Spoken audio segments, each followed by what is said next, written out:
Tabletop Spotlight, brought to you by Dragon's Lair Comics and Fantasy.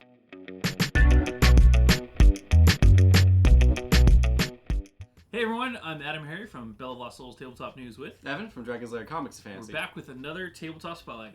Evan, Yes. I've heard some stuff about this one. 60 seconds to save the world is what this game, AEG, makes this game.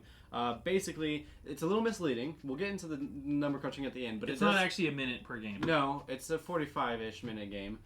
But it's a cooperative game where each player is trying to save the world in 60 seconds. Yeah. It's like a timer deck thing.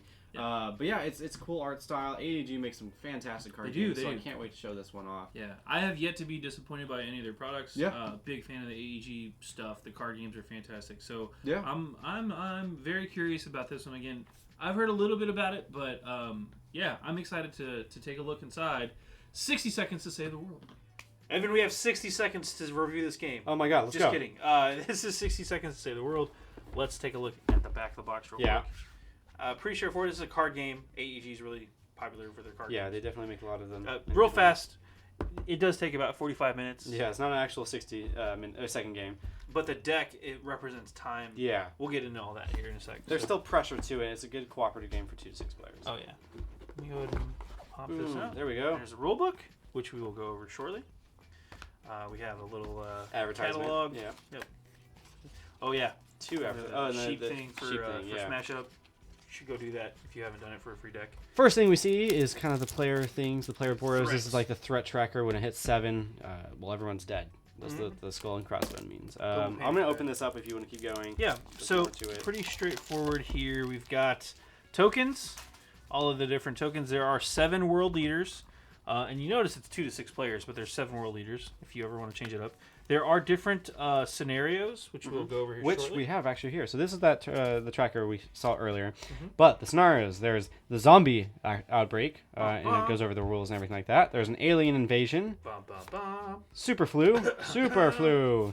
Asteroid storm. Yep. And last but not least, World War. I think if you play the Asteroid Storm scenario, you have to play Aerosmith.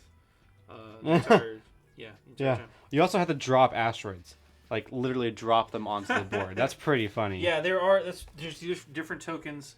There's the asteroid tokens you're going to be dropping. There's the zombie outbreaks. There's a victory token, by the way, we saw. We've got World War, alien abductions. We've got other victory things. And then, of course, the tokens for global war and death. Ooh, I want to point this out, too. This is the normal setting. This is the hard setting. Ooh. So there are 2 options to make it a little more difficult. It doesn't add more, or it doesn't subtract from the turns, but it does change the problems escalate. Yeah. Quicker. So no, they don't. What is the difference? That's 554433, 555544. Yeah. Those change. Okay. Yeah, 5 equals 0. So yeah, that's totally different. So yeah, there we go. Let's look at the cards. There are 2 decks. We're gonna have to pop these out real quick. And then if you wanna, I'll go ahead and open these up. Yeah. Nothing at the bottom of the box. We like to check that, just to be sure. Yeah. That one time we found something at the bottom. Yeah. It verified why we do it. Yeah. So nothing at the bottom. Right. Pass me that other deck. I'll open that one. You open that one? Okay. They have the little tricky things on the side here. Yeah, you got mine. Okay. Right. So, you've got the 7 continents. Yeah, and you've set that up on the map. So, America, South America. Whoa. Geography lesson with Adam. Here we go. Africa, Asia, Australia, and then Antarctica's down. So yeah, Africa's in the center, and you can see the kind of circle that forms. Yes. Yeah, we're gonna go up here. Okay. Yeah, a little higher. There we go. And Africa's right there. So it does show you how to set it up right there off the cards. Make your own little map. That's fun, right? Yeah. And there's a little circle here with the center point in Africa, Antarctica, stuff like that. So yeah, that's the continent. That's your game board. Then you've got different escalates. Problems escalate. So different stuff. There's a nuclear war option. Ooh. There's a virulent zombie bites. There's roaming hordes as the problems get worse. So super flu. And those are the different scenarios. There's a solutions card, which is very important. We'll come back to that later. Then you've got the 7 world leaders who each represent a different continent, obviously. And those are the player characters. Yes, and you can only play 2 to 6 of them. Yes. So there's one out, yeah.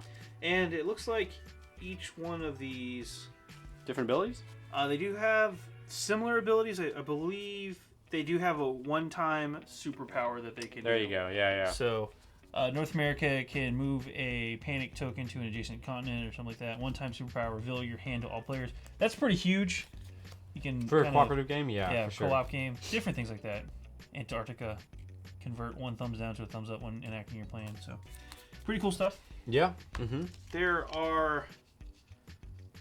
I'm not quite sure what those are. I know these are part of the orders deck.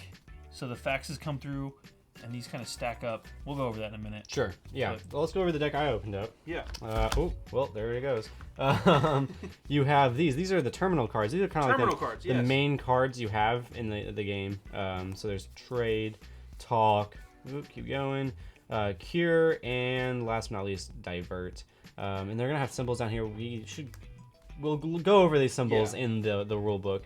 But yeah, these are all the cards. This back looks like this. These kind of all stack. Yeah. They can stack, so like that, like it's a sheet of paper coming out. Sure. Yeah. So anyway, I think at this point we should just go into the rule rules. book. Yeah. So let's go real fast and jump over to the rules. Here are the rules for 60 seconds to save the world. How many pages, real quick? Oh yeah. 16. 16. Right on the back. All right. So go first. Yep. Front page. 60 seconds to save the world. Here's the goal, real fast. You have to enact 4 matching plans to solve the problem before the time deck runs out or before the panic level reaches 7. Yeah. Pretty straightforward in terms of the goal of the game. Have 4 matching plans. And those go on the solutions deck, and you have to pick the correct ones. Yeah, and then here's all the extra components which we've just went through. Setup.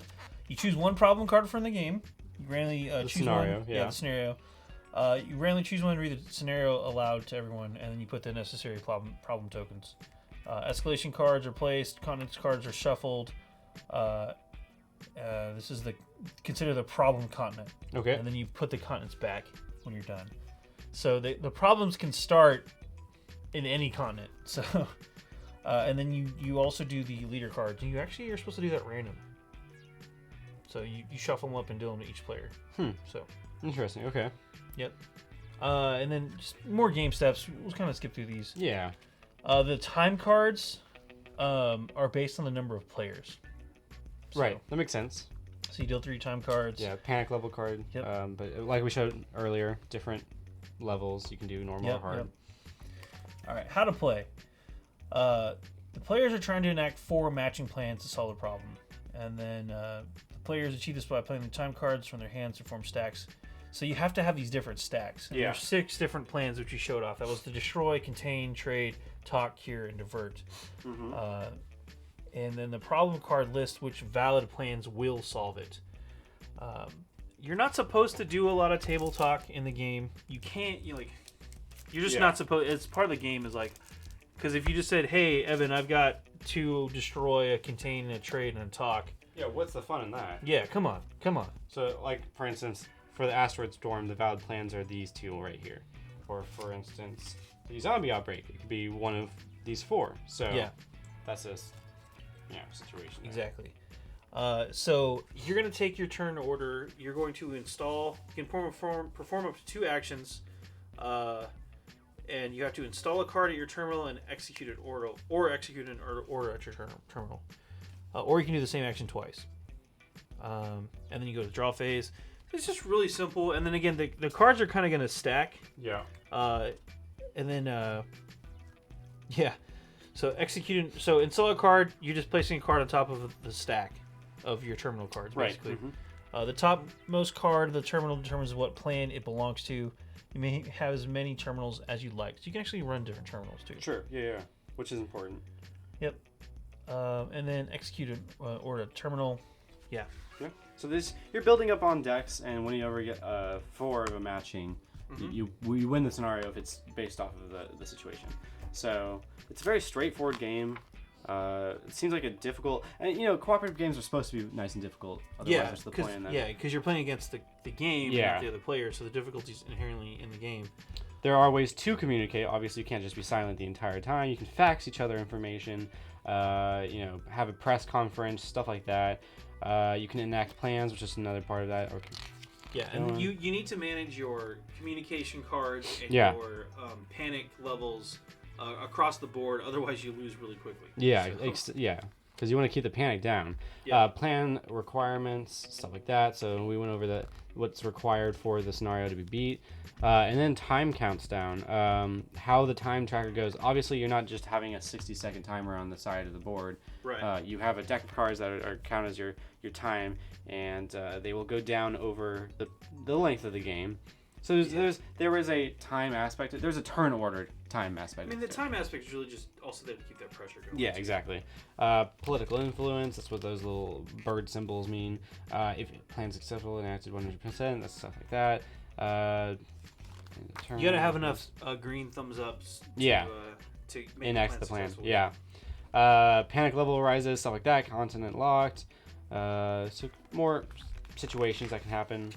And then game Again, end. you do have your superpowers. You can also try to do your quick saves if you want to. Yeah. So the victory, of course, we just talked about it. It's 4 matching plan cards, and a game is defeated. You lose the game if a player cannot take their turn after the time deck runs out, or the panic level reaches 7, or any of the problem scenarios occur listed next to the skull on the problem card. So this. So Super Flu, you lose if all 3 hospitals are destroyed, stuff like that. Yeah. So very Don't get your straightforward. hospitals blown up. Yeah, it depends on the scenario, which is nice, cool. It adds some variation to the Yeah. game. And then just quick FAQs. Yeah, glossary, optional variants. There are campaign games, adjusting difficulty, stuff like that. So Yeah, this is one of those games that will make way more sense once you actually sit down and go through a couple turns. Yeah, for sure. With the rules. Not a super complex It's game. not complex, but it will totally help if you just run through the game a couple test hands. I think. So, yeah. Cool. Well, let's hop out for a really fast recap. Well, that was 60 seconds to save the world. Yes. Again, you get 45 minutes of playtime. Right, out of it. But, it's still pressured, I guess Yeah, you'd say. it's the deck. Yeah. The time deck, the way that works. I like it. It's a fast, frenetic kind of game. I really like the different scenarios that help out. It makes it like fresh each time. You can do a different scenario, but also just kind of that retro style of terminals and stuff like that. Yeah, I like that you're sending faxes to the different continents and things like that. Who does that anymore? It's actually, a pretty neat game. Again, it's fast paced in the sense that the pressure, you feel that pressure. Yeah, all the time. for sure. Oh yeah. And And it's a nice cooperative game too. For sure. So. 2 to 6 players. Let's crunch those numbers real fast. Yeah. 2 to 6 players, 45 minutes. Yes. $24.99 is the price point. $24.99. It's from AEG. Yeah. I think Card it's game. 14 and up. 14 up recommended. Yeah, just probably because the world's ending. Yeah, Scare those 12-year-olds, but 13-year-olds maybe get scared, but not 14-year-olds. but not 14-year-olds. Yeah, They're good. specifically. But yeah, it's cool. You really have to work together. And if you play the game like it's meant to be played, you don't table talk too much. Yeah. And That's important. Yeah, because you really could just show your hands and be like, oh, let's do this. So you're not supposed to do that, you dirty cheaters. But yeah, it looks like a lot of fun. Could be a fun family party game. Social game. Social game. Yeah, for sure. For sure. And so go check them out. Is this one Brand new in stores. Just came out. Sweet. Go check it out. I'm Adam here from Bowls. I'm Evan from Dragon's Lair Comics and Fantasy. And this has been another Tabletop Spotlight. Thanks again for watching. Tabletop Spotlight brought to you by Dragon's Lair Comics and Fantasy. Thanks for watching.